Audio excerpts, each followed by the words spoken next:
Hello and welcome to Stretford Paddock. This podcast is sponsored by Surfshark VPN. Now more than ever, our online reliance has been rapidly increasing. We stream our favourite shows, we keep in touch with our loved ones, we even watch podcasts like The Brew. And we like to think our information is safe, but as our online footprint increases, so does our need for proper security. Yeah? Surfshark is a VPN service that protects your information by encrypting all the data that you send through the internet, keeping anyone unwanted from seeing it. Another great reason to use a VPN is because content from different streaming services don't want you to watch everything in every different country. It's a disgrace. There's certain shows for America, certain shows for Canada, certain shows for Mexico, Venezuela, UK, Netherlands.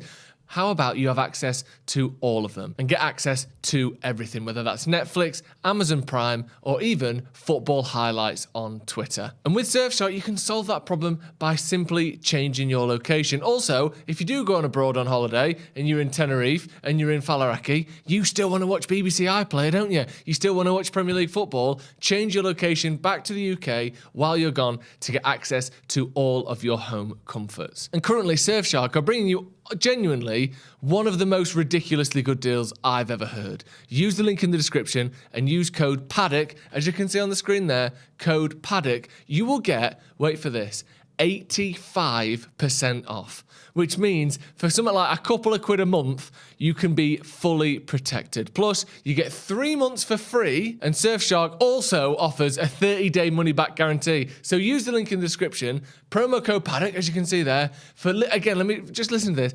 85% off, 3 months for free, and a 30-day money-back guarantee.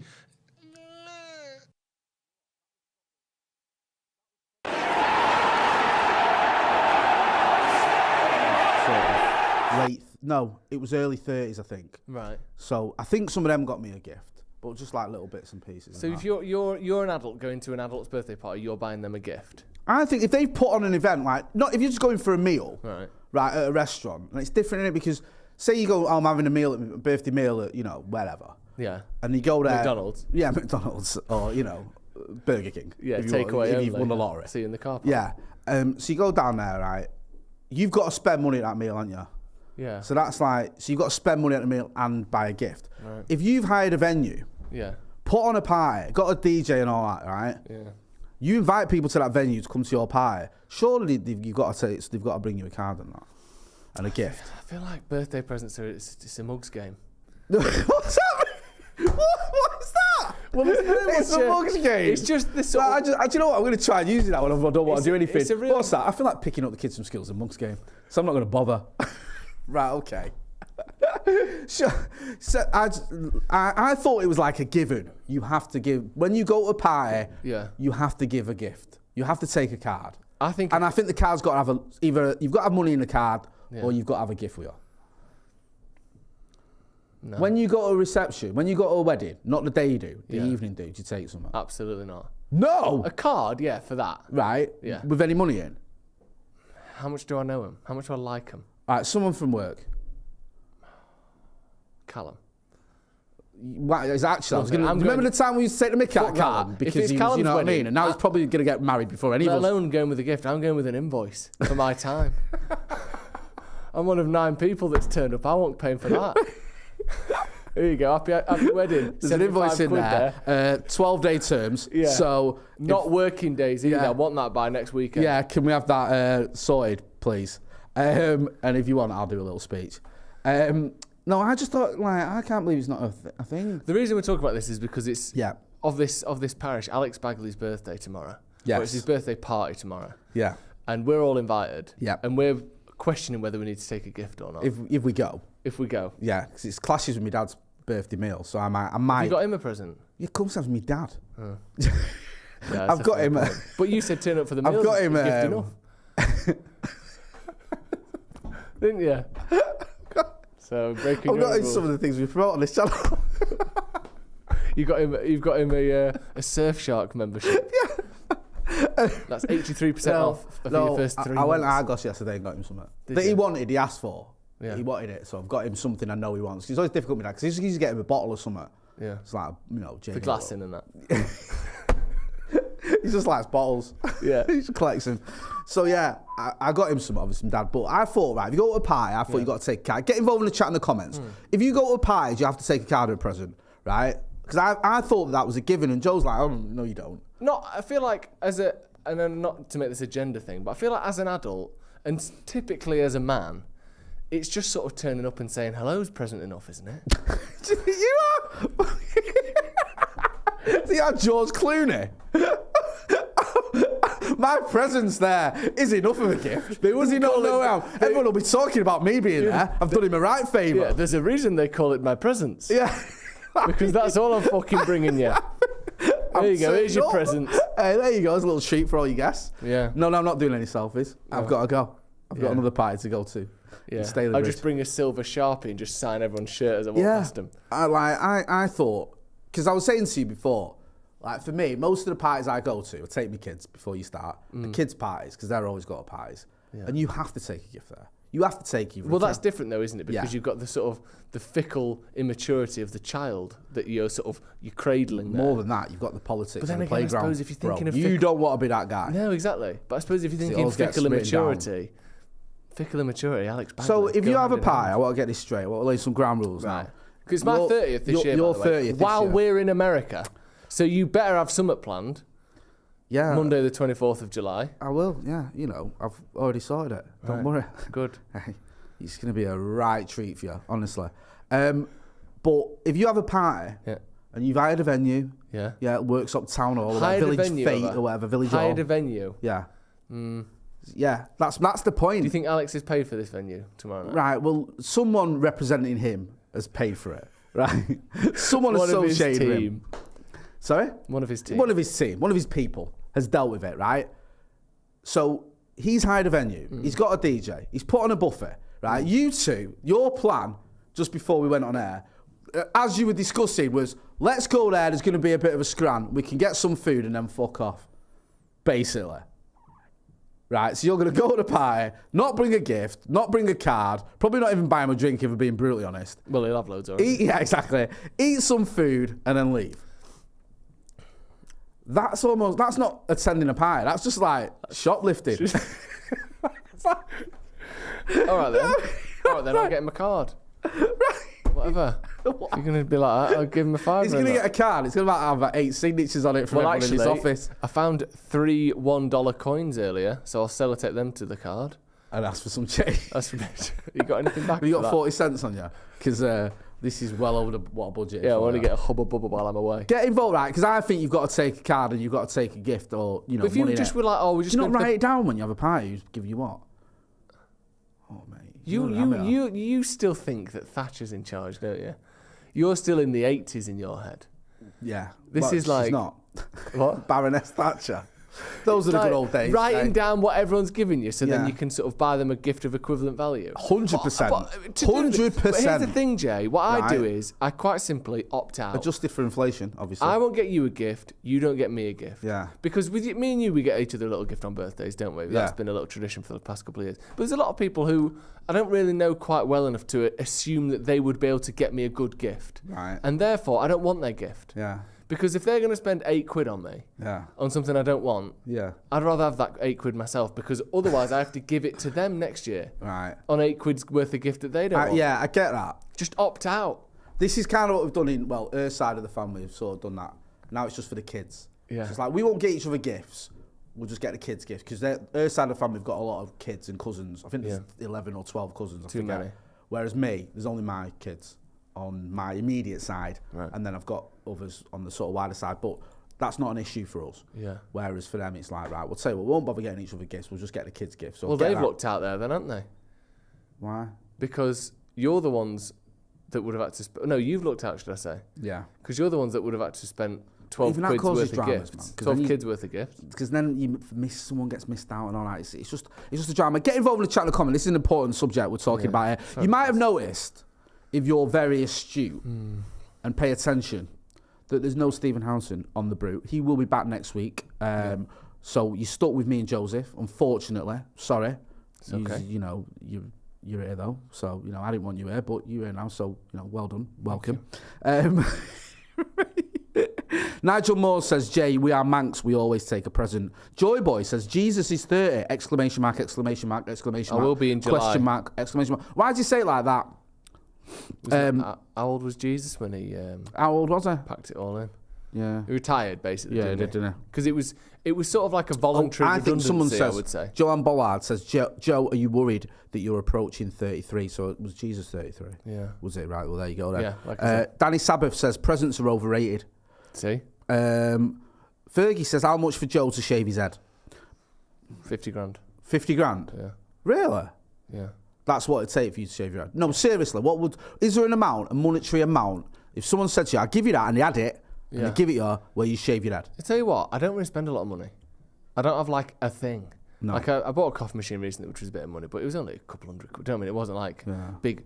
I wouldn't really have use for 20 grand. Right. And I wouldn't do it for 500 quid. Right. Like if you gave me $1 million, well, I don't know what I'd spend $1 million on. A house. Yeah. But after that, it's all the money you save on not buying presents, isn't it? You've already got a stash. I mean, I've already got 2 or 3 million that I've saved on cards. Yeah. But like, if I won $1 million quid, I would have about 900 grand of that just in the bank in 20 years' I think Brian time. Casey makes a good point. So I don't need it. When Stretford Paddock gets to 1 million subs, would you do it? Yeah. No, I'm not going to. I can't listen. I can't say anything. Will you grow your hair out and your mustache? So I look like you call me Dr. Phil. Dr. Phil, because it just goes around the edge. Like, honestly, you would look incredible at it. What do you have to do that? I think I'm that's 43 easier than now, me growing my hair, and because I'm still sort of like shaving my head. Yeah. I think you might get to an age where you don't care anymore. Like you're 50 odd, you might go, Yeah. I'll let it grow a little bit. Because if Well, I don't shave know. my hair, it's 2 or 3 years before it looks like this again. Yeah. If all you have to wait is a month, and then you can shave it off again. It's immediate. Yeah. It's like when I grew a beard in lockdown. Yeah. Do you know what I mean? It's like you just let it go and then you do it. So yeah, maybe I might do it. I might get to an age because I'm not, you know what I mean? When you're like 60. When you start getting to your cardigan era. Yeah, I sort of went through that when I went back again. Did you? I went through a cardigan phase when I was like in my late 20s. Is this the sort of Top Man River Island cardigan? Yeah, though? you know, not like your sort of, not your Cosby. No. It's a nice reference. Wow. Is that the best one you can come up with? He's known for it. Yeah, that's all he's known for, his cardigans. Sorry. Mardragon, welcome to the Academy. Neo Wolf, welcome to the Academy as well. We've got some more members content coming up next week. Yes. So watch this space. Yeah, some big videos coming up. Sam Z says, guys, when you come to the US, that's America. The United States. Yeah, the Big Apple, stateside. The Windy City. Exactly, the City of Lights. Come down to DC. The city that never sleeps. So. Come on down to DC. I'll take you to museums and memorials in the day and shenanigans at night. Maybe look for Wazza also. See, if I went to Washington, I would love to go to museums and memorials and all that because I'm quite a geek when it comes to US politics. Yeah, you're a little boffin, aren't you? Yeah. A little nerd square. A nerd square, a Poindexter. Yeah. As I like to call my kids when they come home with the good reports. Yeah. Oh, look, Daniel did Losers. really well. Oh, you little Poindexter. That's gone in the fire. Yeah. Take an apple for the teacher, did you? Yeah. Hey, pathetic. Yeah. Get Who a do you grip. think you are? Isaac Newton? Yeah. Dropping it on their head like that. Go on, here you go, nerd. So you are. Gravity. Hey, Holly Willoughby. Get a grip. What? I was thinking of an intellectual. That's the first one that came to mind. That says a lot about you, doesn't it? You know. Could have gone with Plato. Or fucking... You can't just Plato. You can't just make words up. Will Self. Hey, do you know? So you got Holly Willoughby. Plato. What's a cartoon character got to do anything?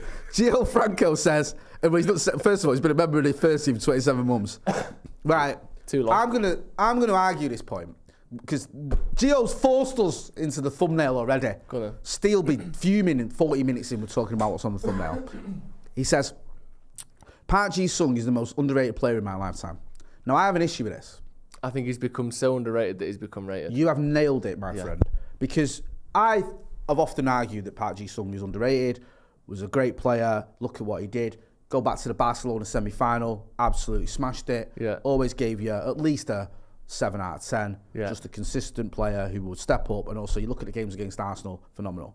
But he's become that guy now where everyone mentions him. Yeah. And I remember seeing someone on Twitter the other day. And it was, if you could have any player from any United team No. in the world ever, right? In this current United team, who would you have? So we're going to say Brian Robson, Roy Ronaldo, Keane, 2008 prime Rooney, prime Bobby Charlton, Rio Ferdinand, prime George Best, Rio Paul Ferdinand, Scholes. David Beckham. Yeah. Yeah? Van Nistelrooy. Van der Sar, maybe, if you Yeah. want to play out from the back a bit more. My man went with Ji-Sung Park, and lots of people agreed. No. Now, I like Park, love the guy. He's been on the channel when we were Devils. Fantastic footballer, fantastic person. But the idea that if you can have any player from United's history in the current team, you'd pick him is insane. When he was in his prime, Yeah. Fergie didn't pick him every No. week. There's a chance you could have Park and he'd still be on the bench in this team. I think he would. Yeah. When everyone's fit, he doesn't start. So I think the people have gone the other way. Yeah. And gone, he's yeah. you know, he's that underrated or he's that one that never gets credit. Everyone's going to give him credit. Because let's not forget, he didn't make the squad in the 2008 final. No. Now, Fergie, to be fair, said it was the most difficult decision he ever had to make. But, he, you know, when it came to the squad, he left him out. And when you look here, you think like players like Anderson and Nani and everyone, they played a part. So it was, you know, it's not like Fergie made a mistake. So I do think like it has gone a bit too far the other way. Now, I know if my boy John Shin's in the chat, he's going to be giving me pellets because he loves him and rightly so. But I do think it's a little bit like he's no longer underrated. Most underrated Man United player of the Premier League era. I think our mate on the thumbnail has got a shout. Now, not Andy Cole, who's also been underrated. I think Andy Cole, because people love stats, right? We live in an era of stats. Yeah. Stats. It doesn't matter what you've seen. It's all about the stats. Yeah. So people look at Andy Cole's stats, and I think people didn't even notice. I think for some reason he sort of went on the radar. Yeah. And people went, what? He's got 187 Premier League goals. Yeah. He's scored 42 in a season, or 34 in the Premier League in a season. He scored consistently, you know, 15, 18, 17 Premier League goals every season for about 10 years. Kane-esque. Yeah. It's like, wow, this guy. So even if you didn't watch him, you can now appreciate it. Yeah. And because in any argument, if you've got stats, it's a sort of go-to thing, innit? People rate Andy Cole more. And I think, you know, the good thing about doing the interview the other day, and I've had a great response from it, and do check it out if you've not done already, is it was kind of a bit of a chance for him as well. Because we spoke about it when people were giving him, not giving him grief, but dismissing him a little bit. Yeah. And comparing him to Darwin Núñez, he was like, hang on a minute. Yeah. Let's just have a look at my record there. Maybe I need to start fighting my corner a little bit more. Because he doesn't, you know, like Jamie Carragher will go on Sky and talk about when he almost won the Yeah, league. Mika Richards. Mika Richards does the same thing. Yeah, you when I think he burst was onto the Cafu scene. the way I talks burst about onto the himself, scene, and you know, and he never lets anyone diss him or dismiss him No. or whatever. He's always, hang on a sec. Like, hang on a minute. Yeah, I played 6 times in the Champions League. Yeah. Do you know what I mean? Like, Yeah. And to be fair, Mika Richards, he's won a Premier League, he's won a FA Cup. I'm not saying he's a bad player, but he's not in the same stratosphere as someone like Andy Cole. He's not even in the same league as Jamie Carragher. No. Who is No. not anywhere near the same league as Andy Cole. So Andy Cole sort of started fighting his corner a little bit, or done a couple of interviews. People have started respecting him. That whole thing on Twitter, I think, made people realise, actually, this guy, I think he's the 4th top Premier League scorer ever. Yeah. Do you know what I mean? So he's getting some more props. Now, the thing with Dennis Irwin, this has popped up recently because this Hall of Fame thing, which me and you were talking about the other day. Premier League Hall of Fame, Premier League nominees, no Dennis Irwin. Yeah. And then people going, you know, what about Dennis Irwin? Now, Gary Neville said Dennis Irwin was the best fullback of the Premier League. So people start arguing about it and going, well, is he though? Look at Trent Alexander's numbers. Look at Robertson's numbers. Who gives a shit? Like, Firstly, Robertson is a better fullback than Trent Alexander-Arnold, I think. I think that's a has fair been comment. at a higher level for more of his time at Liverpool than Alexander-Arnold fair has. comment. So you can knock Trent out of the way immediately because he's not done it for long enough. He's only 23 now, and he's had 2 bad seasons before that, before the age of 23. So he's not even remotely in the question. But again, to look at his numbers and go, oh, he got 13 assists one year, or whatever it is. Yeah, but Dennis Irwin, what did he play? Like 600 games for United? Let's go. If you want to go from stats, right? Because you make a good point. The thing with Trent Alexander-Arnold, people go on about his assists because I think he's 4th in the all-time Premier League assists. He's got 47, right? Which is great. But the thing with Trent Alexander-Arnold, we know he's good going forward. We know he gets assists. We know he can hit a free kick. We know all that. But part of being a fullback is defence. Yeah. Defending. And he's not that great at it. He's always getting called out for it. And he's been dropped from the England team because of it. There was times when he wasn't even getting it. I think Liverpool rotating. Like James Milner was playing it right back. He's at not one even point. really had an England career, in No, fairness. because he's not, he's not hit those heights. Yeah. So offensively, yeah, great. But a half of his game, the defensive side of it, he's found wanting. So you look at someone like Dennis Irwin, and Dennis Irwin played 328 times in the Premier League. Yeah. He's got 18 goals, 23 assists. So good numbers, solid numbers. Yeah, not spectacular, but good. Now, the thing that the stats don't show you is context. Yeah. Now, bear with me here. First time United won the Premier League, we were going through an awful run. I think we'd won 1 or 2 of the last 7 games, or 2 of the last 7. Yeah. Now, that had been the most recent games, but we'd had a patchy spell. Villa had won 6 or 7. So they were climbing, we were wobbling. Yeah. We went to Coventry, and I think Villa went to Highbury the same day. Villa won at Highbury 1-0. We went to Coventry, it's 0-0. Dennis Irwin smashes one in from 25 yards. That goal is only one goal, but it is integral to United winning the league. Yeah. So there's no concept when you look at these numbers. That gives you, you know what I mean? That's part of the reason United won the first ever Premier League and our first title in 26 years, because he popped up with that important goal, which doesn't show you anything in the stats. Now, I watched Dennis Irwin his entire United career. Yeah. A lot of those games weren't even televised. And he was phenomenal. He was so consistent. Yeah. You know, he won, I think, 7 Premier League titles. And the thing is, you can win 7 Premier League titles and play some seasons where you played 10 games or barely play. He played pretty much most games in all those seasons. Yeah. He was a vital part of that. So all those titles he earned, and he was a big part of the reason why we won them. Plus, some of the goals he scored were massively important. Yeah. And I know it's just the Premier League, but he also won the Champions League, FA Cups, League Cups, the Cup Winners' Cup. You know, he's got... Yeah, he's done it all. Yeah, he's done it. He's got a pedigree there. So when you look at his entire career and his entire United career, every box you can think to tick, he ticks it. And no one ever questioned Dennis Irwin defensively. And he was good going forward. And also, imagine trying to play Trent Alexander-Arnold on the left because you've already got a right back and you want to move him over to the left. Do you think he could do that? Do you think he could pin an assist with his left foot? No. I don't. Dennis did that. He did that every week. He was right-footed. Yeah. People forgot he was right-footed. Yeah. Because when he took penalties and free kicks, you'd be reminded. Yeah. Oh, he's taking it with his right foot because he is right-footed. Whereas he'd run down that left wing, firing a pin-perfect cross on his left, and no one thinks anything of it. And the other thing as well to remember is this was an era where fullbacks weren't expected to create all of your chances. No. Look at the way Liverpool played from 2017 to 2021 or 2022, whenever sort of those peak Klopp years.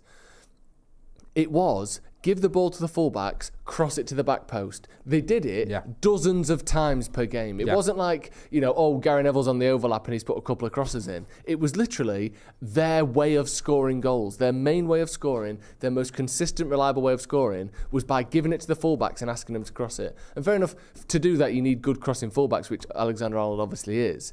But Dennis Irwin's getting 20-odd assists, 16-odd goals. 18 goals, I think it is. Sorry, the stats here. It's 18 goals in the Premier League and 23 assists. Yeah, and he's doing that in an era where fullbacks didn't really do that. And certainly United's whole team wasn't based around him doing that the way Liverpool's was.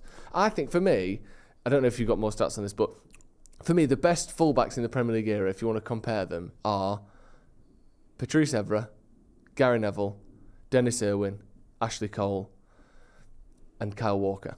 They're the best 5 for me. Well, I'm glad you mentioned those because actually looking at the official Premier League stats. Sorry, I went off Transfermarkt. They've got him down as, what did I say earlier? They've got him down as 20. So Transfermarkt have got him as 23. Premier League have got him down as 24 assists, right? So either or, but that's above Evra. That's above someone like I'm just having a look here. Above players like. I know he's not one of the best ever, but someone who's quite good getting forward is Kieran Trippier. Yeah. He's above him. Now you go to someone who else was it you mentioned? Kyle Walker. Kyle Walker has got 32 assists, so more, but it's not like he's miles away. No. 7 more assists. And he's not won as many Premier Leagues as Dennis Irwin has. And again, he's not won as many trophies. It's a different era where fullbacks are more expected to do that. Ashley Cole, who's, again, more of a modern era than Dennis, but slightly overlapping, 31 assists. So it's not like he's miles away. No. And also defensively, this is the thing with Dennis Irwin. Yeah. Dennis Irwin played against some of the greatest players ever. Players like Rivaldo, like Figo. Do you know what I mean? The players that you go like, if you were to have an all-time list of the greatest ever players, they'd be on it. And he kept them quiet. Yeah. And, by and large, there's games where some of them were playing centre forward, some of them weren't on. But if you had a player who was on the right-hand side up against Dennis Irwin, there was no dramas. And to be honest, obviously, I started watching United consistently from the sort of 2000 season. I've got memories from 98, first game was in 98, memories from 99, but 2000, 2001, 2002 was when obviously I was 8, 9 and 10 when you really start having that appreciation and watching more consistently. So I don't have that many memories of Dennis Irwin. So because of that, I defer to what my dad says about him, who did watch, as many games as possible through that period. And he always talks about how good he was and how consistent he was. And there weren't these seasons where he was good, seasons where he was shit, weeks off, months off. He was 8 out of 10 or 9 out of 10 every single game for a decade. Like you can't put a price on that. Can I just give you some stats as well, right? This is 5, I'm going to give you 5 seasons at United, right? Some of this is First Division, some of it's Premier League, right? Yeah. 52, 51, 48, 62, 54. Yeah. Those are his appearances in a season. Yeah. 62 appearances in a season where we won a double. Every game. Yeah. Yeah. Can you imagine a player now playing every single game? Except Bruno Fernandes. Like, well, basically. Yeah. It's like that. But he gets praised, doesn't he, Bruno? Yeah. And at the end of that season, we won the double. Yeah. And we got to the League Cup final as well. Yeah. Do you know what I mean? It was like we were one game away from completing the whole set. So look at that. He's just completely available. Played every game in the league that season, 42 games. It was a 42 Premier League game, I think, season, sorry. And also, we won it. We won the title. So I'm going to get into some of the comments, but I think, there is an element of that. And we'll talk about, because there's obviously modern football. As you mentioned Bruno, I want to get your thoughts on that as well, because we can talk about Dennis Irwin and I'll happily do it all day. But I think it comes up with some more recent players as well. Neo Wolf says, actually come to Boston. You guys can take revenge for the Boston. He's put Teat Party, but I think it's Tea Party, innit? Boston Tea Party sounds a bit more exciting. It does, doesn't it? It sounds quite, jovial. Get us boobs out and that, Jay. Hey. Have a little tea party of our own. Hey. Kyle Chester says, Daley Blind, United's best centre-back post-Fergie until now. No. Okay. Brian Casey, so underrated, he's forgotten. Jesper Blomqvist. Yeah. I'll give you one thing. Jesper Blomqvist played 41 games in the treble winning season. Yep. Edward Wilson, low-key under Herrera was the most underrated due to the fact at times he played as a second CDM under Mourinho and Van Gaal. He was spot on against Hazard. I think with Ander Herrera, I think he was quite loved for a spell at United. He became almost like this cult hero. So I don't know whether he is underrated. Maybe to some degree. Because he was a good footballer. I think sometimes he just gets noted for the fact that he followed Hazard around and the fact that he spat on the crest at City and when he grabbed your man, or who was it, Ross Barkley against Everton. Yeah. Hilarious. Yeah. Do you know what I mean? All that sort of stuff. But he was a very good player. I've got a couple of players from the slightly bygone era who I think are underrated. Go on, I'm interested. First one is Gary Neville, who we speak about this occasionally, but he's, because of the persona he's taken on at Sky, which is the sort of, very much the what's the word? Deprecating. Self-deprecating, of course. Self-deprecating, I was barely good enough to get in that team. I remember my last game, I knew I'd finished, I knew I was finished and all that stuff. He basically takes the role between him and Carragher of the shit one. Do you know what I mean? The way they talk and the way their banter is. You would think that Gary Neville was the worst of the two players. And I think it's got to the point where a lot of people who, especially on social media, who are, let's say, between the kind of 13 and 22-year-old age group, didn't really see Gary Neville play. Between 1997 and 2007, those 10 years there, he was in the conversation for best fullback in the league. And I don't think he was. There were better players, like the ones I've mentioned, I think were a lot of them were better than him. But you would think, based on how people talk about him, that he was almost lucky to be in those teams. You don't win, 10 Premier Leagues? Let me just count it. It's either 9 or 10. You don't win. 1, 2, 3, 4, 5, 6, 7, 8, I think it is. 8. Sorry. You don't win 8 Premier Leagues by being a little tag-along. Can I just say this is impossible. As well? In the Premier League Team of the Year, 1, 2, 3, 4, 5 times he's in the Premier League Team of the Year. That's what I'm saying. He was considered during that time the best right back in the Premier League. Yeah, and I'm not trying to say I don't think he was as good as Dennis Irwin. I think Patrice Evra was more productive and more sort of inspired the way he played. Front, you mentioned Kyle Walker, 32 assists. Gary Neville 35. Yeah, so he did get assists. He did. Well. He was a very, very good player. And again, he was another one who was solid. You're getting 7s or 8s out of him every single week. And it feels like he's now looked back on by people who didn't really watch him as this kind of happy-go-lucky, Fergie liked him, so he played him every week. No, he was a very, very good defender and a very good player. So I think he's underrated. It's interesting because like Jamie Carragher says things like he was quite critical of the Liverpool team, wasn't he? And he said he wouldn't have got in the Liverpool team now. And then the other week he said, actually, I think I would. I don't think he would. No. I don't. What, Carragher in the Liverpool team? Now, yeah. No. I don't think he's... If Matip and Van Dijk a fit, I still think Van Dijk's a better player than Carragher was. Yeah, even, I think even when Van Dijk's dropped off. I think Carragher was, a decent player, but he's also a decent player in a Liverpool team that, barring one season, I don't think really challenged for the... 2 seasons challenged for the title. No. 2009 and then obviously the one where the Gerrard Slit one. Yeah. Other than that, they weren't really title challengers. Like Van Dijk last season was relatively poor by his standards. Yeah. And they finished 1 point off winning the league. They got to the Champions League final. They won the FA Cup and they won the League Cup. Jamie Carragher, I mean, obviously they didn't win it, and I know Carragher won the Champions League, but Jamie Carragher never had a season that consistent. He probably never had a season where Liverpool won as many games as they did last year. And also, you win the Champions League, but it's not like it was a defensive masterclass. They conceded 3 goals in the final. Yeah, and it's like, I just think that you would think it's almost like the roles are reversed with those two. Yeah, no, I think right, because I remember Carragher threw and shade at him saying no one ever grew up wanting to be Gary Neville, sorry. Yeah. And Gary Neville was just laughing about it, and it's sort of that whole thing, innit? Yeah. And I think out of the two, one's got a stake for being one of the best full-backs the Premier League's ever seen, one of the best defenders. Yeah. And the other one, I don't think he has. Yeah. Just on that front as well, everyone's obsessed with assists. The third highest assister from, who do you think the top assister is defenders? Leighton Baines. He's third. But this is a bit of a get-out-of-jail-free card because he only played in defence for the sort of last half of his career. Ashley Young. Yeah. Yeah. But my point is, Leighton Baines has got 53 assists. Is anyone really claiming Leighton Baines is better than, or he's one of the best fullbacks ever? No, he was good. Yeah. He had probably 2 years where he was one of the best in the league. But some of these players have had a decade where they I think it's that thing of, because it's stats and it's assists and it's exciting. You look at it, but I don't think, to prove a point, like, Leighton Baines got 53 assists.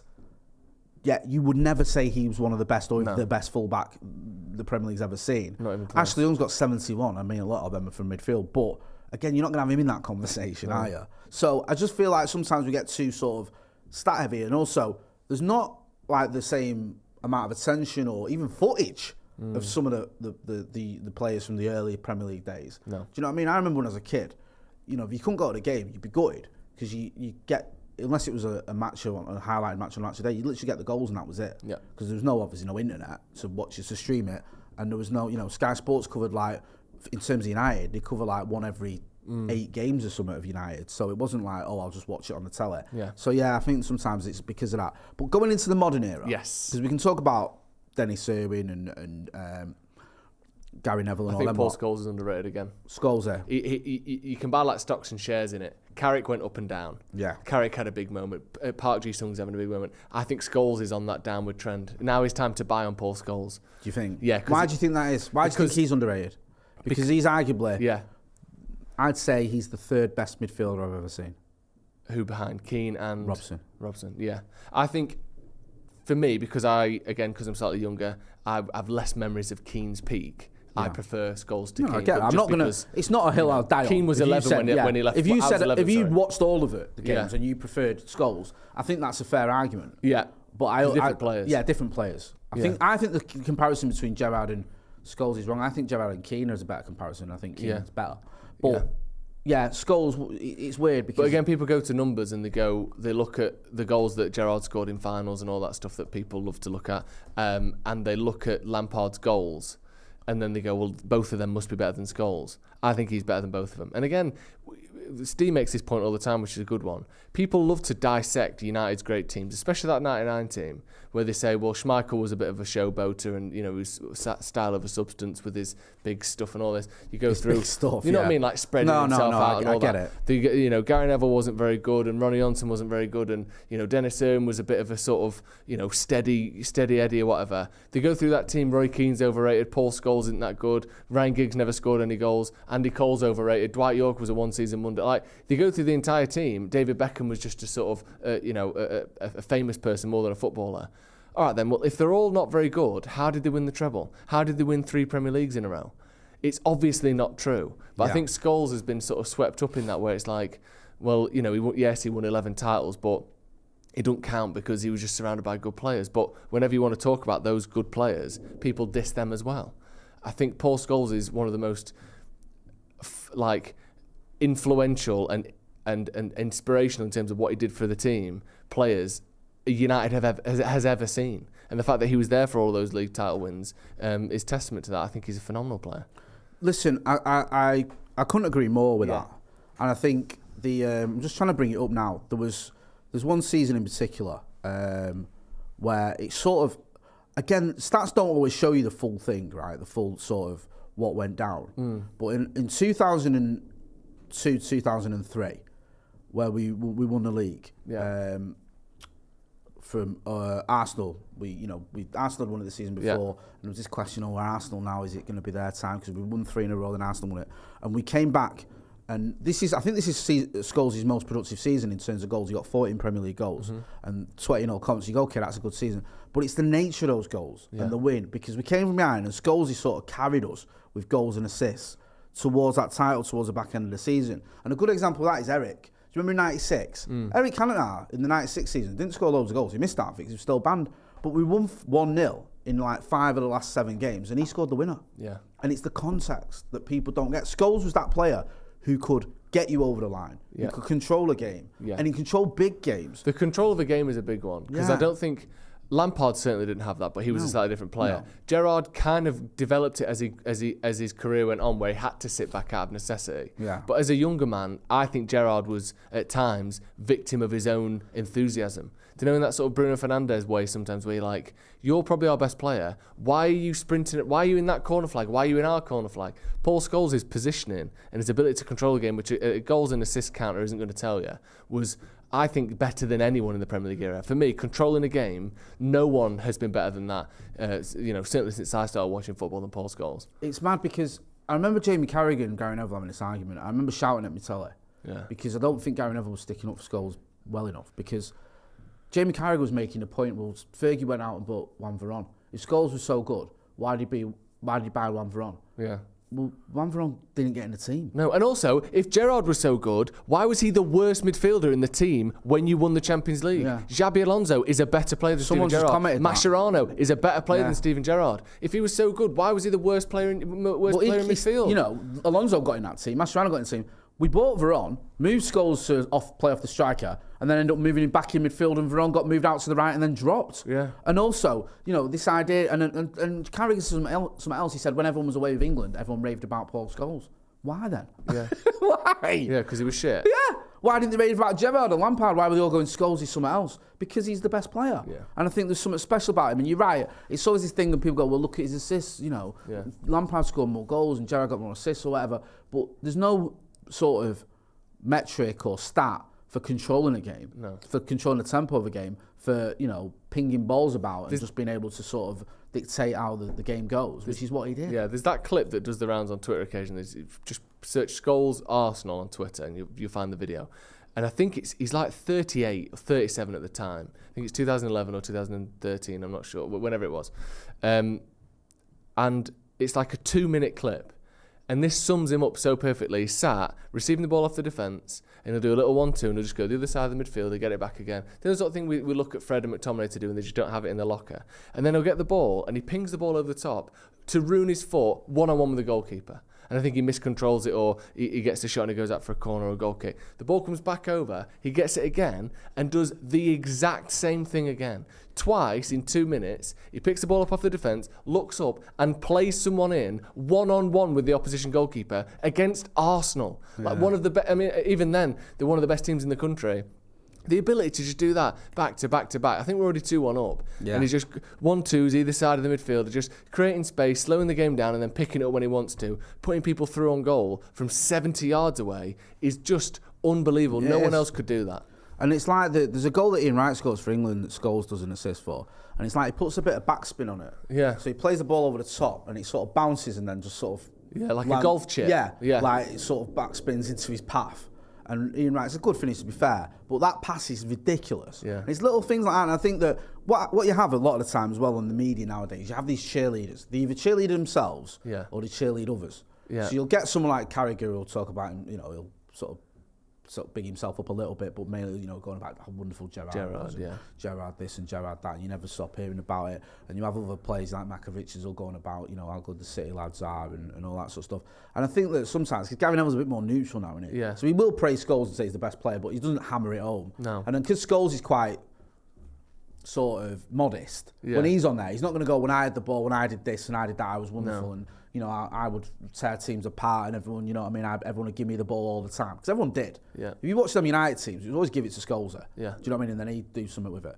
So there's a little bit of that modesty, I think, that comes in through it, or that just sort of nonchalance about how good you are. You don't feel like you need to push it. And I think they suffer from that sometimes. Yeah. Because you have these sort of arguments like, oh, well, I'll tell you what, you know, this player was that and this player was that. And it comes from a lot of the media, doesn't it? Where you got pundits will go, oh, I'll tell you what, you know. I've seen Peter Crouch getting more praise on BT Sport than Scholes. It's just mental. A few super chats. Danny says, why doesn't Hall of Fame go through each season? Start with those who started the Prem, work backwards. Rivals just pissed first 21 would be United. If you were to do it in like titles won and achievements like that, it'd just be half United, and they don't want to do that. This is a great point. Jed's dead baby, member of the Academy for 3 months. Injuries hampered his career, but Wes Brown is massively underrated. So good. Probably up there with Rio Ferdinand in terms of just natural ability. Like one of the most naturally gifted defenders I've ever seen. Was in the United team at like 19, playing in like, not regular, but playing in Champions League against Barcelona and teams like that.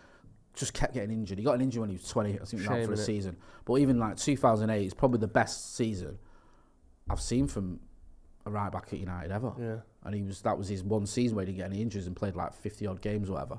Akash Solomon says, are you guys having a meet up before the Wrexham game in San Diego? Can't wait for the game. We having that yet? Probably, yeah. Yeah, I think we should do that. I'm looking forward to that. Yeah. Abdullah Ibrahim says, Slippy G was just a highlight reel. He was out of position and a ball watcher. He would fly into tackles and score some belters, but often basic. Yeah, like, listen, I'm not saying Jared wanted to go play. He was obviously very good. Yeah. But, you know, his defining moment, whether he likes it or not, is that slip. Yeah. It is. Do you know what I mean? Now, it wouldn't matter if he was like Scholes and he had another 9 titles to turn to and go, okay, I messed that one up, but I won it, you know, almost every other year, well, more than every other year. But they didn't. That was the one chance to win it with him, and it didn't happen. And you look at someone like Scholes, like you were saying earlier, you almost get discredited for the amount of titles he win. Can you imagine now, if Pep or City go on to win 13 Premier League titles, you'll never hear the end of it. Like, you know, genuinely. And you think, all right, fair enough, because it's a ridiculous achievement. Yeah, United, it's just dismissed. Yeah. And it's like, oh, it's because of Ronaldo. Well, he wasn't there for 10 of them. No. So you can't blame it all on him. It was Beckham, all right, then he wasn't there for 6 of them. Yeah. Do you know what I mean? Like, Beckham spent more years playing for clubs that weren't Man United than he spent playing for United. Do you know what I mean? So it's not like it's all just down to the 1 or 2 players you want to give credit to. I've even seen people making the argument, well, United obviously going to win the title with Ruud van Nistelrooy. He won 1. Yeah. I mean, I know. That's the thing. There were so many people that were so important as time went on, but there's no one person. And to be honest, if you want to put United's success on one person, obviously other than Fergie, I think Paul Scholes is the closest you can get to that. Yeah. He's the only one that was genuinely pivotal all the way from 97, and obviously we won before that, all the way up to 2011. I would argue to a certain degree Giggs as well. Yeah, Giggs as well, but I think by 2008, you were seeing Giggs that wasn't crucial to that comment, team. You remember, like, I think it was in 2005 FA Cup final. I think he got like 2 minutes. Yeah, or whatever. Giggs was still one of the Champions first League final. He didn't start. He came on for a penalty. Scholes was one of the first names on the team sheet up until he retired and then came back. So I'm not saying Giggs wasn't important. But Scholes is the single thread that ties the mid-90s to the teens, and he was pivotal to all of it. To me, he might be United's greatest Premier League player, to be honest. I think that's a fair comment. Yeah. One that, you know, you could argue against, and you could say, oh, well, it's this, that, the other. But there's definitely a shout there. My personal favourite is Keane, but I'm open to that discussion. Just before we wrap up, I want to talk about some of the modern players, because we've got Antony on the thumbnail, which may be a little bit like, why is he on there? He's a €100 million player. He hasn't set the world alight. Why do you feel that he could be classed as somewhat underrated? Do you think he's getting unfair stick? I do, and I'm going to shock you here. I'm going to quote someone who you might be surprised about. Formerly of this parish, Casey Evans, he was tweeting the other day, and he made a really good point that I would like to bring to you, okay? He said, there's a difference between overrated and overpriced. Because I think Antony, we paid too much for Antony. He shouldn't be an 80 to whatever it is, 80 rising to 100 or whatever we paid for a $1 million player, obviously. But that doesn't mean that transfer hasn't been successful. People go on like he's one of the biggest flops of the season. We've seen Boovy talking about it on Last Man Standing. We've seen, countless pundits, countless this, that, and the others talking about how he's not been good enough. He needs more, and we do need more out of him. He ain't got a right foot, and he don't go down the line very often, and this, that, and the other. I get it, but he's probably going to get double-digit goals this season. He's starting every single game that he's fit for.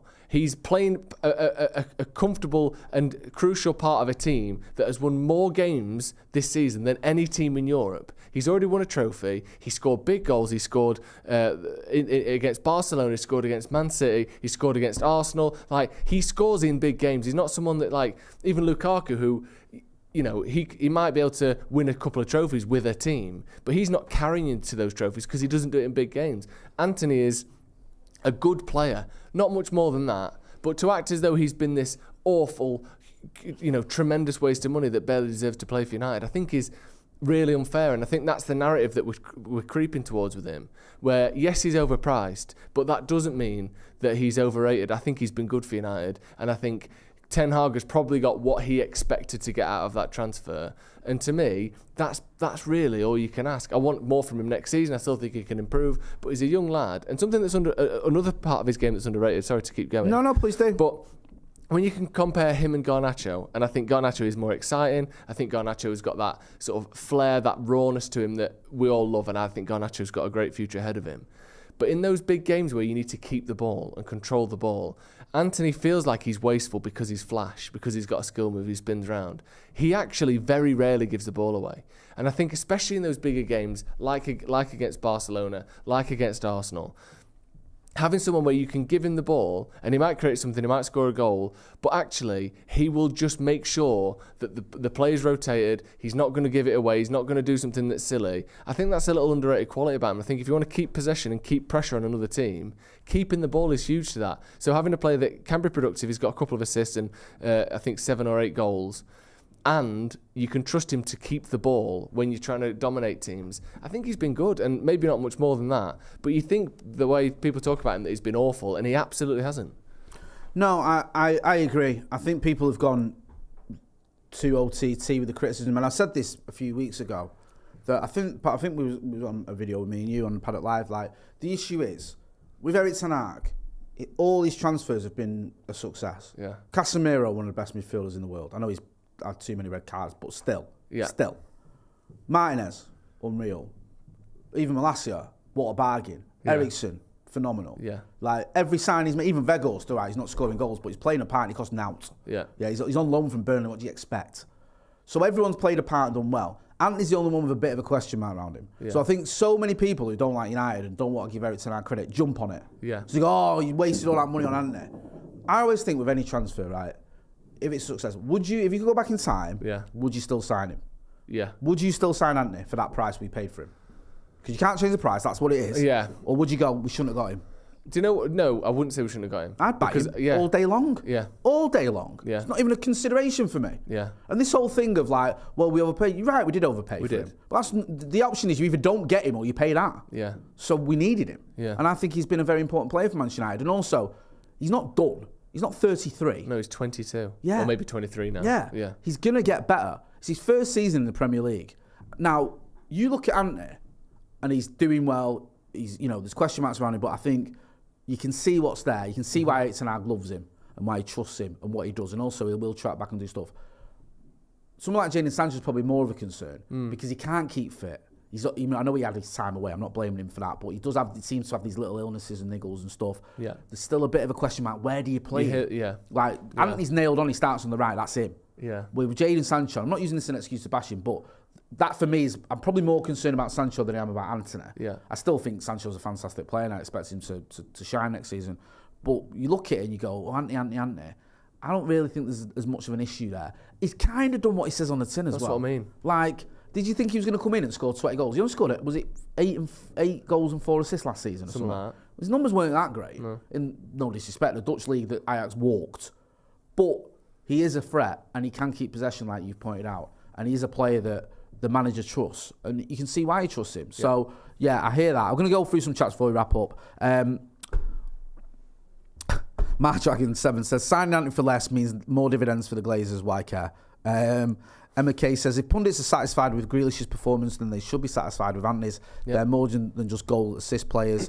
That's a really good point as well. I think that, Grealish, who's had several seasons in the Premier League, and his outputs, and he's in a team that's better, to be unfortunately. And his output is pretty similar. Ross Murphy says, I think Antony needs to be coached by Benny McCarthy. the same he has helped Rashford. Who knows? Listen, I think the coach is working with him. I like Antony. I think he's an exciting player. He can drive you mad a little bit, but that's a good winger, that.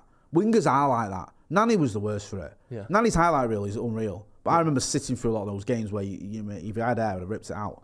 But you expect that from a winger, because one thing I want from a winger is to try and make things happen. Yeah. And he does that. So long may it continue. I hope he doesn't listen to the haters, because I think he's a very good player. Joe, where can people find you? Sloppy Joe's podcast and at Joe Smith 93. Yep. We'll be back on tomorrow. The preview's going out. Yep. And get on this, right? This is going to shock a lot of people. We've done the preview after the presser. You joking? So we've not. So we're not going to get caught out with team news. And we've not picked Dennis Irwin and Paul Ince in our starting 11. That's who was in man until the press conference. We're actually going to know who may or may not be fit. So that'll be out tomorrow morning. We've also got the watch along on Sunday. It's me, you. It's like the Sloppy Joe's Scotty and Marty special, isn't it? You got me, you, and Ethan. Ethan's joining us on this side of the camera because he's a Geordie. So we're going to give him a load of grief. And also Dave Scott's joining us. So make sure you are hitting like, share, and subscribe. Big thanks to everyone who supported the channel. Thank you, Joe, for joining us. Steve will be back this weekend, or back on Monday as well. So don't worry if you missed him. You're going to get your Stephen House and Phil. That's been Joe. I've been Jay. This has been The Brew. Make sure you hit like, share, and subscribe. Thanks for watching.